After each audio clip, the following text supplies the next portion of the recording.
ओम नमो भगवते वासुदेवाय। देखिए, हमारे शास्त्रों में हमारे आगे आने वाले भविष्य में होने वाली समस्त घटनाओं की भविष्यवाणी हमारे ऋषि मुनियों ने पहले ही कर दी थी, जो आज 100% सत्य साबित हो रही हैं।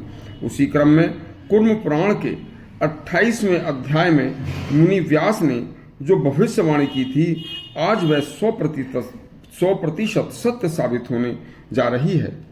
देखिए क्या कहा था उन्होंने कि जो आज वर्तमान चल रहा है, आप इस वर्तमान के घटनाक्रमों को देखें तो जो उन्होंने 28वें अध्याय के में कुर्म पुराण में कहा है वह सत्य है। व्यास जी ने कहा, कलयुग में तमोगुण का सर्वत्र वास होगा और तमोगुण के कारण मनुष्य जब उचित अनुचित भूलकर तमोगुण के वशीभूत होकर दुष्टतापूर्ण, अधार्मिक व सदाचार रहित असत मार्ग पकड़कर दुराचारी होना शुरू हो जाएगा तथा कुछ पाखंडी लोग अपनी मर्जी से दोषपूर्ण शास्त्रों को छपवाना शुरू कर देंगे। वेदों व ऋषिकृत शास्त्रों का अध्ययन छोड़कर वेदों का अध्ययन न करने और दूषित शास्त्रों को पढ़ना शुरू कर देंगे। मनुष्य अल्प बुद्धि वाले होकर वाम पंथ की तरफ झुककर नास्तिक होने शुरू हो जाएंगे। यज्ञ करने की योग्यता से रहित होकर यज्ञ आदि करने भूल जाएंगे और अन्यायपूर्वक झूठे शास्त्रों को पढ़ेंगे तथा तपस्वियों की, ब्राह्मणों की, विद्वानों की और महात्माओं की हत्याएं करनी शुरू कर देंगे। संत महात्माओं का अनादर व ब्राह्मणों की निंदा व ब्राह्मणों का अपने कर्मों से डिग जाना, जप तप, दान, देवताओं का पूजन, शुभ कर्मों का अनादर व सभी शास्त्रों व पुराण उपनिषद आदि की का बहिष्कार, भ्रूण हत्या, वीर हत्या आम हो जाएंगी। स्त्रियों का सतीत्व नष्ट हो जाएगा। क्या होता था सती पतिव्रता धर्म, इसे भूल जाएंगी तथा कलयुग में उच्छिष्ट भोजन को करना, मांस मदिरा को खाना आम हो जाएगा। पशु हिंसा आम हो जाएगी। सरेआम मांस की बिक्री और मांस का खाना भोजन का अंग बन जाएगा।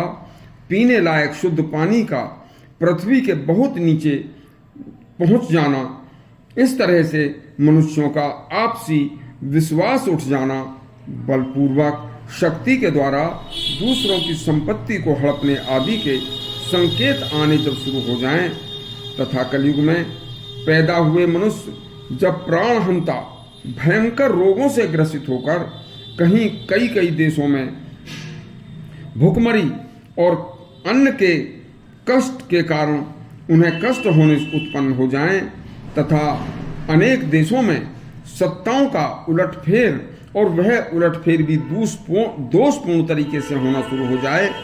लोग दुर्बल चित्त वाले, क्रोधी, लोभी व झूठ के सहारे वाले होने शुरू हो जाएं तो समझ लेना कि किसी बड़े परिवर्तन का समय निकट आ चुका है। और वह बड़ा परिवर्तन लोभवश तमोगुण के वश होकर भारी जनहानि, बड़े युद्ध, गृह युद्ध, आपस के पड़ोसी देशों से युद्ध, हानि तथा असमय वर्षा, भयंकर तूफानों से जनहानि व कष्टमय जीवन, बिना वर्षा, अन्न जल फल की कमी के कारण भूखमरी आदि होनी शुरू हो जाएं तो समझ लीजिए 100% कोई बड़ा परिवर्तन होने जा रहा है। और समय पर न बीमारियों का इलाज हो पाएगा, न अन्न जल फल औषधियाँ मिलेंगी, इससे भी भारी जनहानि होगी और फिर नई नई बीमारियों से जनहानि होंगी। तब ऐसे हालात बन जाएंगे कि भारी उलटफेर परिवर्तन को कोई रोक नहीं पाएगा और जनसंख्या घनत्व काफी कम होकर फिर से नया सामाजिक ढांचा तैयार होगा जिसमें शांति आएगी। यह जो इस समय संसार में भयपूर्ण वातावरण चल रहा है, इस समय जो कार्यकलाप चल रहे हैं, यह सब उसी परिवर्तन के संकेत हैं। परिवर्तन का समय निकट है। यह भविष्यवाणी मुनि व्यास ने जो कुर्म प्राण में की थी वह 100% सच्ची होती नजर आ रही है। कोई किसी की मानने को तैयार नहीं है।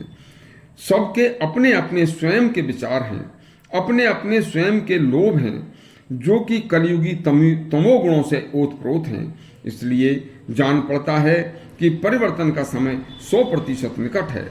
इसी तरह के शास्त्रोक्त प्रसंग सुनने के लिए हमारा चैनल सब्सक्राइब करें और घंटी दबाएं। धन्यवाद।